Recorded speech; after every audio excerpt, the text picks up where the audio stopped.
नमस्कार। बाद आपके साथ मैं अरुण अस्थाना एक बार फिर आपके साथ एक अंतराल के बाद इस बार हम मिल रहे हैं बाद अब में, इसलिए आपसे एक अनुरोध करना चाहूँगा।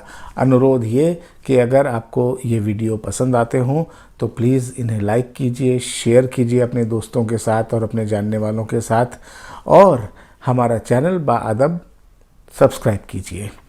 और साथ में जो एक वहाँ पे घंटी वाला आइकन लगा रहता है उसको भी दबा दें, ताकि जब भी हम नया वीडियो पोस्ट करें तो वो आप तक फ़ौरन पहुँच जाए।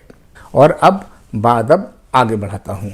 आपको अगर ये लगता है कि आज बाअदब में मैं रिपब्लिक टीवी के मालिक अर्नब गोस्वामी के बारे में, उनकी गिरफ्तारी के बारे में कोई बात करने जा रहा हूँ, तो ये गलत है। मैं उस बारे में बिल्कुल बात नहीं करूँगा। मैं तो उस जहर की बात कर रहा हूँ जो हमारी आपकी सांसों के ज़रिए लगातार हमारे भीतर उतरता जा रहा है, क्योंकि मुझे लगता है कि ये मसला अर्नब गोस्वामी की गिरफ्तारी से ज़्यादा बड़ा मसला है, हमारे आपके लिए ज़्यादा महत्वपूर्ण है। क्योंकि अर्नब तो एक बिजनेसमैन है जो 2-3 टेलीविज़न चैनल्स के मालिक हैं, और चूंकि उन्होंने कानून की नज़र में शायद कुछ गलत किया है, इसलिए पुलिस ने उनके खिलाफ कार्रवाई की है।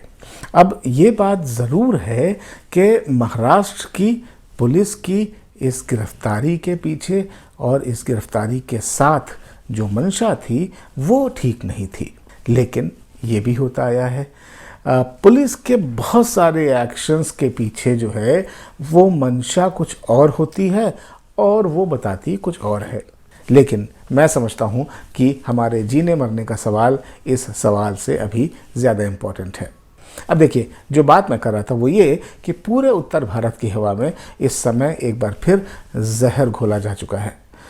कोरोना का वायरस अभी हमारे आसपास है। ऐसे में जहर घुली हवा देश की करीब आधी आबादी के लिए बहुत ज़्यादा खतरनाक बन गई है। हार्वर्ड यूनिवर्सिटी की एक रिपोर्ट है जिसमें कहा गया है, बल्कि स्टडी है, उसमें ये कहा गया है कि हवा में PM 2.5 कण जो होते हैं उसकी 1 माइक्रोग्राम यानी बस ज़रा सी बढ़त होने से कोविड-19 की वजह से होने वाली मौतों की दर 11% तक बढ़ सकती है।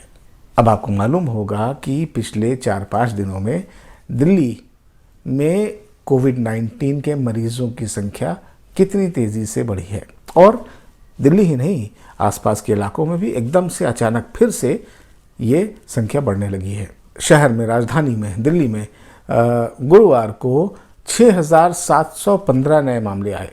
ये तीसरा दिन था जब लगातार 6,000 के ऊपर मामले आए। इससे पहले ये शुरुआत हुई थी मंगलवार को, जिस दिन पहले दिन 6,000 से ज़्यादा मामले सामने आए थे।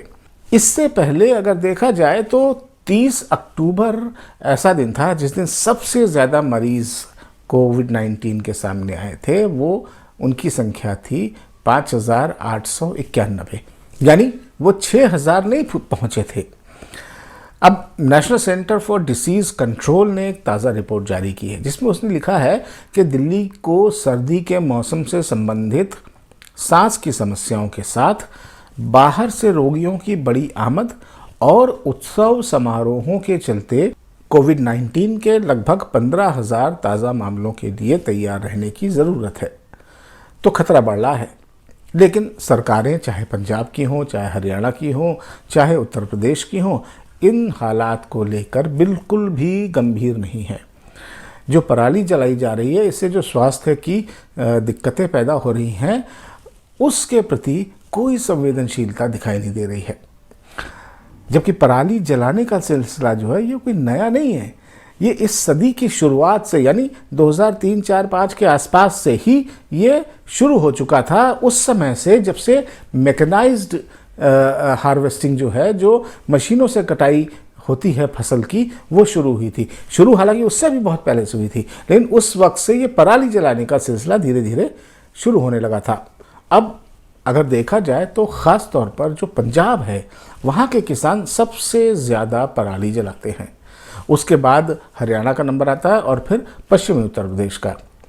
इसकी वजह है पंजाब के किसानों की ज़्यादा से ज़्यादा मुनाफा कमाने की ललक और जिसमें वहाँ की सरकारें, चाहे जो भी सरकार हो, चाहे कांग्रेस की हो, चाहे शिरोमणि अकाली दल की हो, जिसकी भी हो, वो जो भी सरकार रही वो उसको सपोर्ट करती रही हैं। अब पिछले साल की बात देखिए, वहाँ पे जो है किसानों ने धान की फसल में ज़्यादा नमी की बात की और कहा कि भाई इसकी वजह से जो हमारी धान की कीमत है वो कम हो जाती है। तो सरकार ने कहा कि साहब जल्दी आप बुआई कर दीजिए, उसने जल्दी बुआई कराने की इजाज़त दे दी। इस साल फिर हुआ, फिर किसानों ने आपकी ये दुहाई दी कि साहब कोविड-19 की वजह से उनके जो कर्मचारी उनके यहाँ काम करते थे, जो मजदूर काम करते थे खेत में, वो साहब अपने अपने गांव चले गए थे। तो अब हमें ज़्यादा समय चाहिए होगा इस पूरे फसल के सीज़न के लिए। तो पंजाब की सरकार ने जो पहले धान की रुपाई शुरू करने की तारीख 20 जून रखी थी, उसे बदलकर पहले 13 जून किया और फिर 10 जून कर दिया। अब ये बहुत इम्पॉर्टेंट होती है तारीखें या ये समय जब बुआई की जाए। ये जो खेती किसानी करते हैं आप लोग में से या हम में से, वो लोग जानते हैं इसको कि ये जो एक पैटर्न है ये बहुत इम्पॉर्टेंट होता है। तो ये पैटर्न थोड़ा और बदल गया। अब इसका सीधा असर ये हुआ कि फसल कटने के बाद खेत में जो खड़ी हुई पराली थी उसको जलाने का मौका ठीक उसी वक्त आता है जब पूरे नॉर्थ इंडिया में हवा सर्द होने लगती है और उसकी रफ्तार थमने लगती है और त्योहार आसपास होते हैं। तो पराली जलाना कम करने के लिए और नॉर्थ इंडिया की हवा को जहर बनने से बचाने के लिए सबसे पहला जो है वो उपाय बताया जाता है कि पहले के जो क्रॉपिंग पैटर्न थे उस पर वापस जाया जाए, जो 2009 से पहले का क्रॉपिंग पैटर्न था। यानी जो दिन तारीख जो बुआई शुरू करने का और कटाई करने का तय किया जाता है उसको खिसकाया जाए, खिसका के जहाँ पे लाया गया है उससे वापस उस जगह ले जाया जाए जहाँ पर वो पहले था। लेकिन पंजाब के किसान, उनकी ज़िद के सामने ऐसा करना थोड़ा मुश्किल लगता है। सरकारी रिपोर्ट्स कहती हैं कि हर साल देश में जो है वो 50 करोड़ टन से ज़्यादा पराली निकलती है। अब आप देखिए कि इसे जलाने के बजाय दूसरे काम भी किए जा सकते हैं। जैसे खाद बनाई जा सकती है, गांव में घरों में जो है वो छत बनाई जा सकती है, छप्पर जिसे कहते हैं हम लोग। बायोगैस एनर्जी है, मशरूम की खेती में बहुत अच्छे से इस्तेमाल होता है। ये पैकिंग का सामान बनाया जा सकता है, कागज़ और बायोएथेनॉल फ्यूल जैसी जो चीज़ें हैं वो बहुत सारी चीज़ें बनाई जा सकती हैं, लेकिन हो कुछ नहीं रहा है।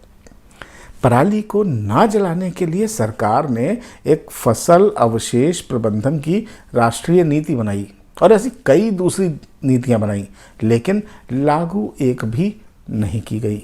अब अगर कानून पे आइए तो फसल के अवशेष जलाना, यानी पराली जो है फसल का अवशेष है, उसको जलाना आईपीसी, इंडियन पिनल कोड और वायु प्रदूषण और प्रदूषण नियंत्रण एक्ट दोनों के तहत अपराध है।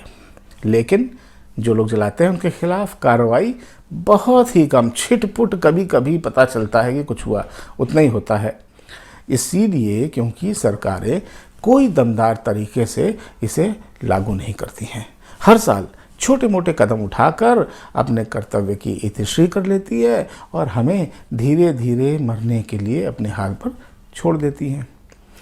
इस साल भी कहने को तो केंद्र सरकार ने एक प्राधिकरण बना दिया और कहा कि ये प्राधिकरण जो है बाकी जितनी भी संस्थाएं बनी थी सबको अपने आप में समेट लेगा, बाकी सबको ख़त्म कर दिया गया। प्राधिकरण सारे राज्यों में, जो उत्तर भारत के राज्य हैं 5-6, सब जगह यही काम करेगा। लेकिन हो गया प्राधिकरण का गठन, बस पंजाब से लेकर के उत्तर प्रदेश के आधे हिस्से तक वैसे ही जहर पसरा हुआ है। साल दर साल ऐसा होता आ रहा है, हम बस झेलते जा रहे हैं।